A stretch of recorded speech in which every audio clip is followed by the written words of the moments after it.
Welcome to our channel. Today we how to verify your portfolio fees on Betterment, detailed guide step by step clearly. To verify your portfolio fees on Betterment, start by logging into your Betterment account. Once logged in, navigate to your portfolio overview page.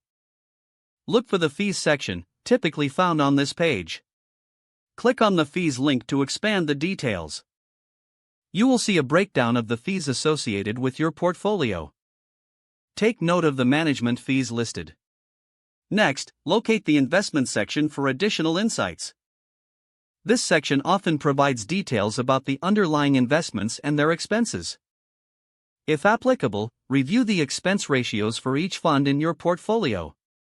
To get a comprehensive view, consider the fees over a specified time frame. You may also want to use the fee calculator provided in the resources section. This can help you understand how fees impact your overall investment returns. If you have any questions, Betterment offers customer support for further assistance. Make sure to review your fees regularly, as they can change over time. Understanding your fees is crucial for effective portfolio management. If the page does not load, refresh the browser or try again in a private or incognito window. Make sure you are using the correct email address, then retype it carefully to avoid small typos. If your password is not accepted, use the reset option and create a new strong password you can remember. Check your spam folder for verification or security emails, then complete any requested confirmation steps. Enable two-factor authentication if available to improve account security and reduce unauthorized access risk.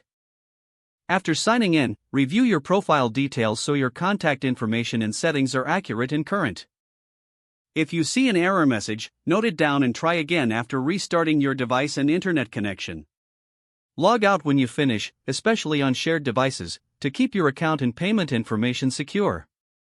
If the page does not load, refresh the browser or try again in a private or incognito window.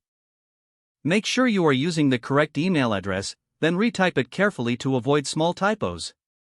If your password is not accepted, use the reset option and create a new strong password you can remember. Check your spam folder for verification or security emails, then complete any requested confirmation steps.